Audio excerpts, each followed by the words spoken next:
Good morning, welcome to 99 TV. నేను ప్రియాంక. ముందుగా బులెటిన్లో హెడ్లైన్స్.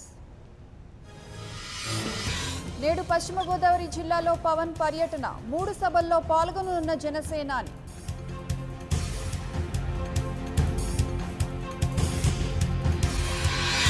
కోనసీమ సమస్యల పరిష్కారం మా బాధ్యతే, ప్రజల దీవెనలే తనకు బలమన్న పవన్.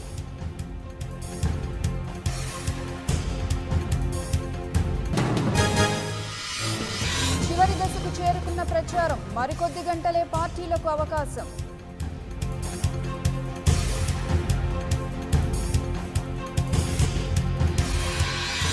హోదాకు మద్దతు, పోలవరానికి అడ్డుపడం, చంద్రబాబు పని అయిపోయిందన్న కేసీఆర్.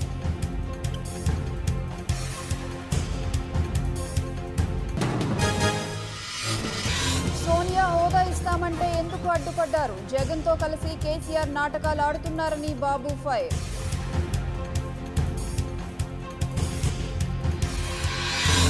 ఏపీలో అభివృద్ధి పచ్చ చొక్కాలకే పరిమితమైంది, ఎన్నికల్లో టీడీపీ అడ్రస్ గల్లంతే అన్న జీవీఎల్.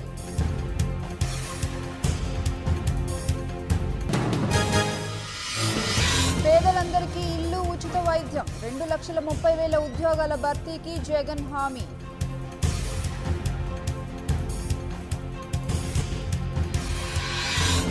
ఎన్నికలప్పుడే వారికి రామాలయం గుర్తుకొస్తుంది, కాంగ్రెస్ బీజేపీలు దేశానికి అన్యాయం చేశాయన్న కేటీఆర్.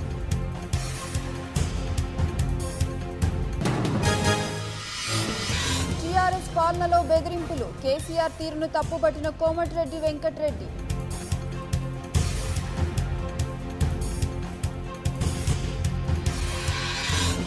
నటుడివైతే సినిమాల్లో చూపించుకోండి, వీధుల్లోకి వచ్చి మా కుర్రాళ్ళని కొడితే ఊరికినేది లేదన్న బొత్స.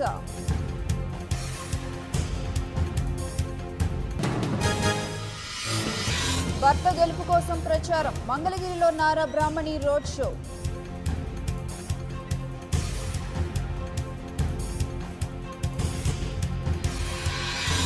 ఎన్నికల వేళ ఏరులై పారుతున్న మద్యం, డబ్బు, డూ ఆర్ డై అనే రేంజ్ లో పోరాడుతున్న నేతలు.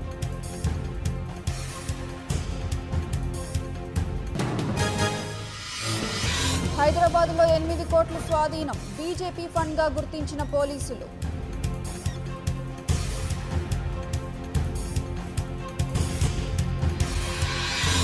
బీజేపీ కాంగ్రెస్ లో ఒక్కదాన్ని ఎంచుకోవాల్సిందే, కేసీఆర్ ఫ్రంట్ కు అవకాశం లేదన్న దేవగౌడ.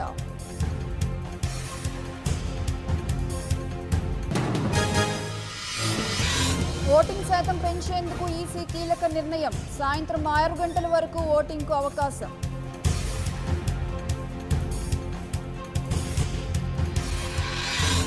ఒకటి కాదు 5 లెక్కించాల్సిందే, వీవీప్యాట్ కౌంటింగ్లపై సుప్రీం ఆదేశాలు.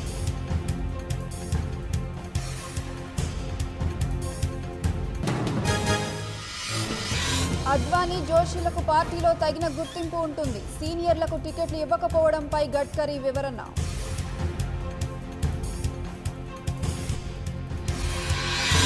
ప్రజాధనాన్ని దోచుకునే వారికి శిక్ష పడాల్సిందే, ఐటీ దాడులు జరపడం మంచిదేనన్న కమల్ హాసన్.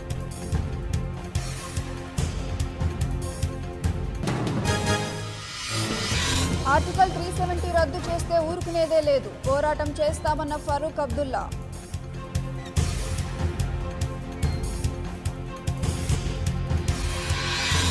డెబ్బై 75 అంశాలతో బీజేపీ మేనిఫెస్టో, ప్రజల ఆకాంక్షలకు ప్రతిరూపం అన్న మోదీ.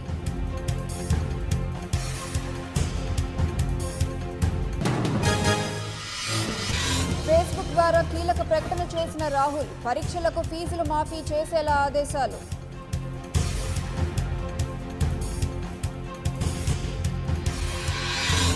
దేశం దృష్టిని ఆకర్షిస్తున్న సిక్కిం ఎన్నికలు, పాగా వేసేందుకు జాతీయ పార్టీల యత్నాలు.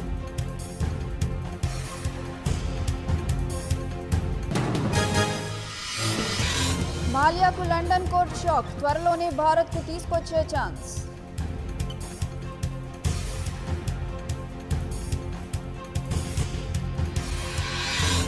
పాక్ ప్రధాని కార్యాలయంలో భారీ అగ్ని ప్రమాదం, ఇమ్రాన్ ఖాన్ కు తప్పిన ముప్పు.